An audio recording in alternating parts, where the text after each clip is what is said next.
This movie proved कि star बनने के लिए अगर तुमने बहुत मेहनत ली तो तुम भी एक दिन मरने के बाद किसी स्टार के घर पे पैदा होकर स्टार बन सकते हो। एक चेकलिस्ट है जो उसकी मूवी में होता ही है, जैसे कि makeover montage, irritating male character. ये वीएफएक्स सच में 2007 में किए थे। सीरियसली मूवी एक ट्रेन के डब्बे की तरह है, कनेक्टेड है फिर भी अलग है। एक डब्बे में आएगा नैरेटिव, एक डब्बे में आएगा एंटरटेनमेंट।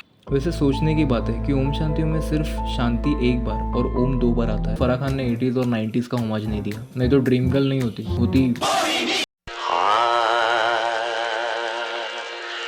एक मूवी जहां विलन हीरो हीरोइन का मर्डर करता है और फिर हीरोइन की आत्मा उस विलन को उसी जगह कुचलकर मार देती है। क्या ये थ्रिलर नहीं है? एक मूवी जिसका स्टीरियोटिपिकल नाम है, स्टीरियोटिपिकल कैरेक्टर है, स्टीरियोटिपिकल स्टोरी है, पर ये स्टिल एंटरटेनिंग है। ये मूवी लवर्स ने मूवी लवर्स के लिए बनाई है। And this movie is ode to Bollywood. Massive sets, movie making scenes, Bollywood parties, iconic actors और कास्टिंग काउच। वैसे देखने में बहुत ब्रेनलेस लगती है, पर ये मूवी ब्यूटी विद ब्रेन्स है। 2 hours 55 minutes की मूवी कहीं पे भी बोर नहीं करेगी। Best part of this movie is कि ये मूवी स्टोरी का भी कंट्रोल नहीं छोड़ती और ये एंटरटेनमेंट का भी कंट्रोल नहीं छोड़ती। ये मूवी एक ट्रेन के डब्बे की तरह है, कनेक्टेड है फिर भी अलग है। थ्रू आउट द स्टोरी को ऐसे डेवलप किया है, एक डब्बे में आएगा नैरेटिव, एक डब्बे में आएगा एंटरटेनमेंट, और लास्ट डब्बे तक पहुँचते पहुँचते ये एक ब्यूटीफुल जर्नी हो जाती है। आई थिंक ये मूवी ने बेस्ट यूज़ किया है अपने बैकग्राउंड का। हर एक एलिमेंट जितना यूज़ कर सकते हैं, कैरेक्टर्स, प्लॉट, सॉन्ग्स, डायलॉग से लेकर real life movie names, retro cars, retro clothes and bad weeks. ये मूवी के हर एक फ्रेम में ओवर एक्टिंग है, पर मूवी का सेटिंग ही ऐसा है कि ओवर एक्टिंग भी लेजिट लगती है, इसलिए वो एक्टिंग तीसमार खान में नहीं चली। दिस मूवी प्रूव्ड कि स्टार बनने के लिए अगर तुमने बहुत मेहनत ली तो तुम भी एक दिन मरने के बाद किसी स्टार के घर पे पैदा होकर स्टार बन सकते हो। वैसे स्टोरी तो बहुत बेसिक है। एक जूनियर आर्टिस्ट है ओम, वो स्टार बनना चाहता है, एक एक्ट्रेस से प्यार करता है और फिर विलन उनको जला देता है, फिर वो बदला ले लेते हैं। एक्चुअली ये movie is loosely based on movies like Madhumati and Karz, but seriously ये मूवी के स्टोरी के लिए do you really need to copy? नहीं। मतलब बॉलीवुड में तो सिलसिला है इनकारनेटेड मूवीज का। ये मूवी स्टोरी के बारे में है ही नहीं, ये है बॉलीवुड के बारे में, उसके वर्ल्ड के बारे में। ये मूवी ने काफी रिस्पेक्टफुली मजाक उड़ाया काफी चीजों का, कि how actor change their names for the movie. South को भी क्यों छोड़े, साउथ का भी वैरायटी बना दो। वी कैन सी इस फराह खान का सेंस ऑफ ह्यूमर काफी कमाल है। Favorite scene is the young Suraj Barjatia. Yes, that was my scene, and Shahrukh said it's a very in joke, and nobody will get it. I said I don't care, but this I want to post because. No sorry, no thank you. I was shocked जब मुझे पता चला कि फराह खान ने movie का ये sequence actually Filmfare के red carpet पे लिया है, that too unscripted. Fair bit where all of them You are know, walking I in. just stood outside with my camera. It At was the real film At fair the real, it was at Yashraj Studio. So I put up my own camera there. So all the hand and everything is all mine. And it's still epic, I swear to God. अगर AIB का कोई honest Filmfare award का sketch होता तो यही होता। So funny this is. और अक्षय कुमार ने ये सीन भी इम्प्रोवाइज किया है। फराह खान का डायरेक्शन काफी इंस्टिंक्ट से भरा है, क्योंकि most of the movies improvise. Set पे ऑन द स्पॉट जो अच्छा लगा वो कर दिया, और वो इंस्टिंक्ट भी इतना पावरफुल है कि एक मसालेदार मूवी बन गई। वैसे फराह खान के फनी एलिमेंट्स का एक चेकलिस्ट है जो उसकी मूवी में होता ही है, जैसे कि makeover montage, irritating male characters, Kiran Kher विधवा होनी चाहिए, एसआरके उसका बेटा होना चाहिए, हीरो बार बार बालों के साथ खेलना होना चाहिए, विलन के बाल बड़े और वाइट होने चाहिए, और थोड़े अब्रप्टली काली वाले जो छोड़ दे यार। और हाँ, सब गानों में डांस होना चाहिए।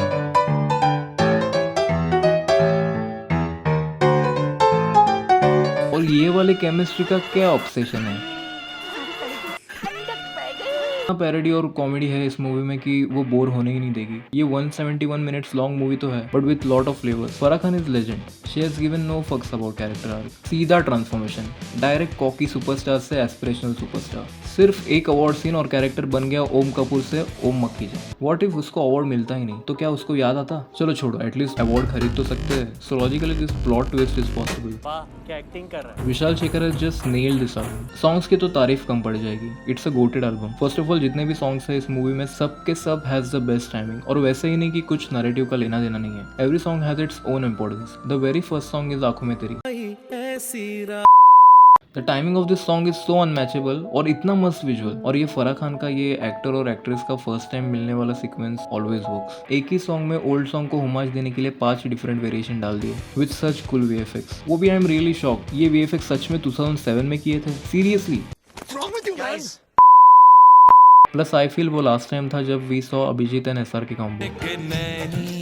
और great ways to use sets. जैसे कि इस सॉन्ग में सेट है इसलिए अच्छे विजुअल है, सेट भी दोस्त चला रहा है इसलिए अच्छे विजुअल है, सब कुछ लॉजिकल है, ऐसा नहीं कि कुछ भी चल रहा है। इवन इन दिस सॉन्ग जब वो चल रहा है तब सिचुएशन ये है कि उसके लाइफ में तूफान आ चुका है, पर दिखाएंगे कैसे। तूफान की शूटिंग चालू है और वो चल रहा है, मतलब हर सॉन्ग में उन्होंने सेट को लेजिट वे से यूज किया है। Logic is defined everywhere. ये सॉन्ग का टाइमिंग तो एकदम बेस्ट है, मतलब 0.00 प्रिसीजन के साथ, because this is just before the climax, क्योंकि ये सॉन्ग में वो फिर से स्टोरी बताते हैं और मेरे जैसे ऑडियंस को फिर से गुस्सा आता है कि साला ये तो मरना चाहिए। अगर ये सॉन्ग नहीं होता तो शायद कम सेटिस्फेक्शन आता क्लाइमैक्स, और मुझे लगता है कि प्रमोशन का आधा काम तो ये सॉन्ग ने किया है। फराह खान ने सोचा होगा कि ऑडियंस ने अभी सब कुछ देख लिया है, comedy, drama, action, hot song, अब थोड़ा हॉरर करते हैं क्या? करते ना लोग के लिए भाई। तो उन्होंने ऐसे लोकी हॉरर सीन डाले हैं। I am not saying they are the best, but work किया है। इवन एंडिंग आते आते तो उन्होंने एस्टेब्लिश ही कर दिया कि ये एक भूत है। मेरी तो फट गई। एक्टिंग की बात करूँ तो ऑफकोर्स सबने ओवर एक्टिंग तो की है, क्योंकि मूवी बॉलीवुड के बारे में है ना, स्पेशली SRK ने।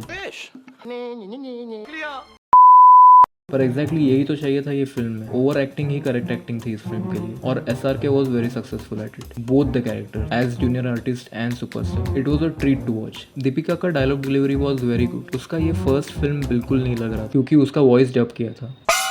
एक्चुअली इस मूवी में मतलब तुम फील कर सकते हो कि ये एक्टिंग नहीं कर रहे, ये तो मूवी को एंजॉय कर रहे हैं। It seems so much fun. ये मूवी सिर्फ कॉमेडी नहीं, फिलोसॉफी भी बेच रहा है, पर फिल्मी वेज, और ये बहुत कन्विंसिंग भी है the way it has deliver the dialogue. अगर किसी चीज़ को दिल से चाहो तो सारी का वॉट एवर। एंड ऑल्सो ये डायलॉग एक्चुअली एक पोइलो कोएल्हो के नॉवल से उठाया था, the Alchemist, which says when you want something all the universe conspires in helping you to achieve it. पर वाह, क्या कॉपी किया है, कॉपी भी किया है तो काफ़ी कन्विंसिंग वे से। मुझे तो समझ में नहीं आया कि ये सीन फराह खान ने क्या सोच कर लिखा है, क्योंकि मुझे ये सीन पहले फनी लगा कि इसको ये सब उसके एस्पिरेशन के बारे में बोलना है तो गरीब लोगों के सामने बुलवाते हैं, मतलब गरीब लोगों को और गरीब फील हो।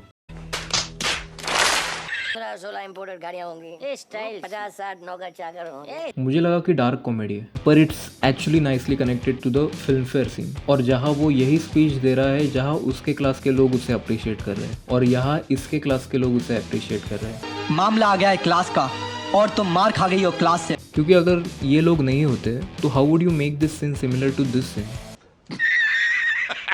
वैसे सोचने की बात है कि ओम शांति में सिर्फ शांति एक बार और ओम 2 बार आता है, क्योंकि मूवी में भी ओम एक्चुअली 2 बार आता है और शांति 1 बार। मतलब बेसिकली शांति की याददाश्त तो वापस नहीं आती है ना, पर अगर उसकी भी याददाश्त वापस आती तो वो ऑफ कोर्स यूनाइट हो जाते हैं। तो मुकेश को मारने की ज़रूरत ही नहीं थी, नो नॉट दिस। और ज़रूरत ही नहीं थी तो मूवी की स्टोरी क्या ही बची। अच्छा, तो ये रीज़न है कि शांति की याददाश्त वापस नहीं आती। और ये कैसा इनकारनेशन है, ये बच्चा 9 मंथ से अंदर था और ये तो अभी मरा है। But this movie is a homage to 1970s Bollywood, जिसका अपना एक एस्थेटिक है। थैंक गॉड फराह खान ने 80s और 90s का होमाज नहीं दिया, नहीं तो ड्रीम गर्ल नहीं होती सूदिंग सॉन्ग्स के जगह होते